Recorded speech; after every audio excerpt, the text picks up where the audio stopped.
Paper यानी कि कागज के प्रति लोगों में फैली भ्रांतियों को खत्म करने के उद्देश्य से इंदौर पेपर ट्रेडिंग एसोसिएशन के लोगों द्वारा शहर के रेगल तिराहे पर आज जन जागरूकता अभियान चलाया गया।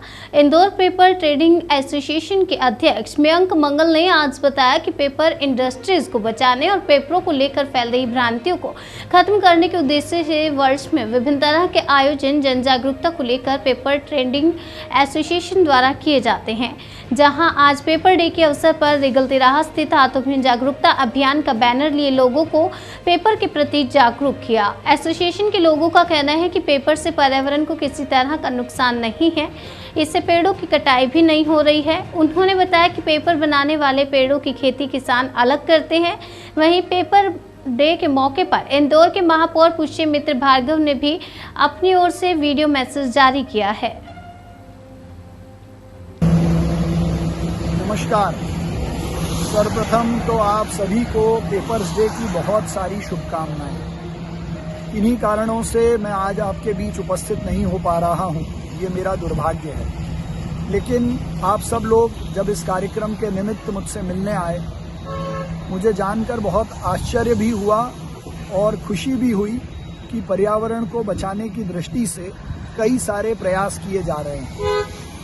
लगभग 77% कागज़ का उपयोग रिसाइकल करके किया जाता है और बाकी का प्रोडक्शन भी खेती के रूप में उगाए जाने वाले पेड़ों से होता है।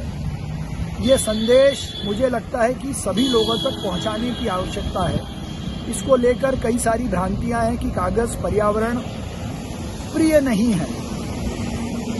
ये संदेश सब लोगों तक पहुंचे, ऐसी शुभकामनाओं के साथ पुनः आप सभी को पेपर्स डे की बहुत सारी शुभकामनाएं। आपका कार्यक्रम सफल हो और हम सब मिलकर अन्य तरीकों से भी पर्यावरण हितैषी काम करें।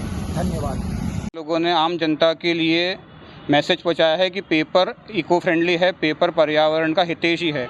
बल्कि जबकि आम जनता में ये धारणा है कि पेपर पर्यावरण के खिलाफ है, ये गलत धारणा है। इसी भ्रांतियों को दूर करने के लिए उद्देश्य से पेपर डे पूरे भारतवर्ष में FPTA federation of paper trader association के माध्यम से इंदौर पेपर ट्रेडर एसोसिएशन 1 अगस्त प्रतिवर्ष पेपर डे के रूप में सेलिब्रेट करता है। पेपर डे सेलिब्रेट करने के पीछे उद्देश्य यही है कि जो पेपर के बारे में फैली भ्रांतियों को दूर किया जाए।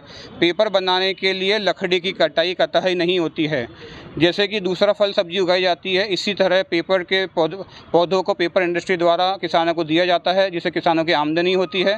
जब वो पौधा 4 साल के बाद बड़े होकर पेड़ बन जाता है, वो पेड़ काट कर पुनः पेपर इंडस्ट्री को सप्लाई किया जाता है। पर पेपर लकड़ी से मात्र 21% ही अपने देश में बनता है। 71% पेपर जो अपने देश में बनता है वो 71% रिसाइकलिंग प्रोसेस से बनता है, जो कि पुराने रद्दी, पुरानी किताब, पुरानी कॉपियों को इकट्ठा कर कंपनियों तक पहुँचाया जाता है। उस माध्यम से पेपर बनता है और शेष 8% पेपर एग्रो वेस्ट, जिसमें भूसा आ गया, बगास आ गया, उससे पेपर बनता है।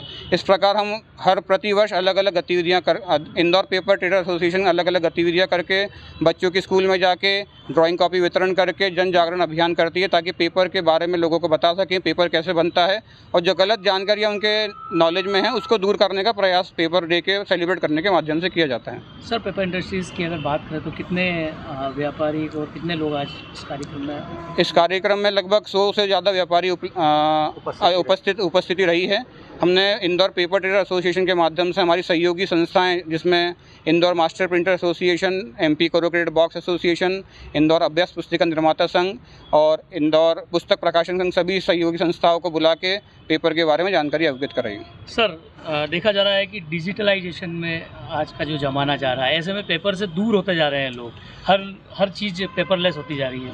क्या कहेंगे इस बारे में आप? इस बारे में मेरा ये विचार है, पेपर लिखने में अगर कोई चीज़ पेपर पर लिख के पढ़ी जाती है तो एक तो आँखों पे कम जोर पड़ता है, ई-वेस्ट कम जनरेट होता है और मेमोरी में याद रखने की क्षमता बहुत ज़्यादा, उससे कई गुना ज़्यादा बेहतर रहती है। पेपर को आप 17 बार रिसाइकिल कर सकते हैं, पर अभी अपने देश में ऐसे सिस्टम नहीं डेवलप हुआ है कि आप मोबाइल को जाके रिसाइकिल प्रोसेस में डाल दें।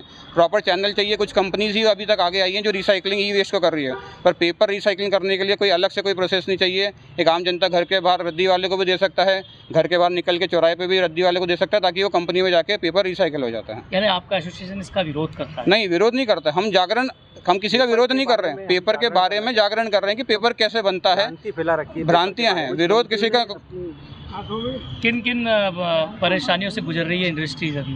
पेपर इंडस्ट्री तो ग्रीन इंडस्ट्री है, उनको कोई परेशानी नहीं है। वो तो पेड़, अगर उनको पेपर लकड़ी से बनाना है तो 4 पेड़ पहले ही उगाते हैं। बाकी लेकिन दूसरे महंगाई बढ़ रही है ना सर?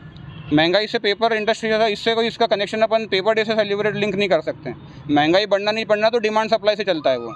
अगर इम्पोर्टेड पल्प अवेलेबल नहीं होगा तो प्राइस इंपोर्ट में बढ़ेगा, अगर पल्प इंडिया में अवेलेबल है तो प्राइस नहीं घटेगा। मेरा मतलब सर पेपर के भी भाव सभी कमोडिटी में महंगाई बढ़ रही है। कमोडिटी सभी में बढ़े थे, अभी पेपर के भाव पिछले 4 महीने से घटना चालू हो गए हैं और वापस पुनः कोविड के पहले जो प्राइस था लगभग उसके पास वापस आ गए हैं। आपकी कोई मांग है क्या सर सरकार? नहीं, ऐसी कोई मांग नहीं। सरकार को ये कहेंगे कि पेपर के अगर आप प्रमोट नहीं कर सकते तो उसके खिलाफ, मतलब उसके अगेंस्ट में जो फैली भ्रांति है उसको दूर करें। बाकी सरकार से ऐसे कोई मांग स्पेसिफिक नहीं है। आपका परिचय? मैं मयंक मंगल, अध्यक्ष इंदौर पेपर ट्रेडर्स एसोसिएशन।